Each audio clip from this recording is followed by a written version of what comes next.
ভালো আরজে হওয়ার জন্য কি কি করা যেতে পারে? ভোকাল কর্ডের যত্ন নিতে হবে। ওকে, কিভাবে?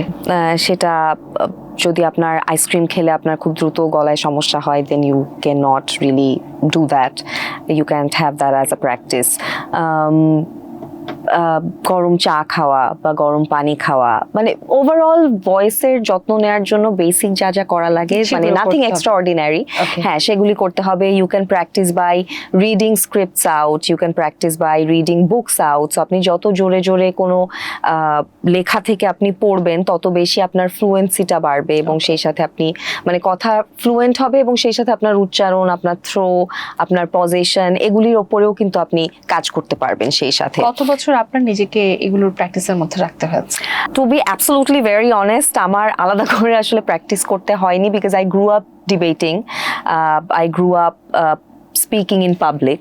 সো ওই প্র্যাকটিসগুলি ছিল দেখে ওটা এখানে আসলে আমার কাজে লেগে গিয়েছে। অ্যান্ড তারপরে জয়েন করার পরে definitely we use to have crash courses, যেখানে আমাদেরকে আরো ছোটখাটো কিছু পজিশন ধরিয়ে দেওয়া হতো, কিভাবে আসলে আরো কথা বললে জিনিসটা আরেকটু শ্রুতি মধুর হবে সেগুলি বলে দেওয়া হতো। But that comes a lot letter in life. শুরুর দিকে যদি বেসিকটা করতে বলা হয় তাহলে আমার মনে হয় জোরে জোরে একটা সুন্দর উপন্যাস বা সুন্দর একটা গল্প রিড আউট করা বা কবিতা আবৃত্তি করা, দ্যাট হেল্পস আ লট। এগুলো করলেই হবে?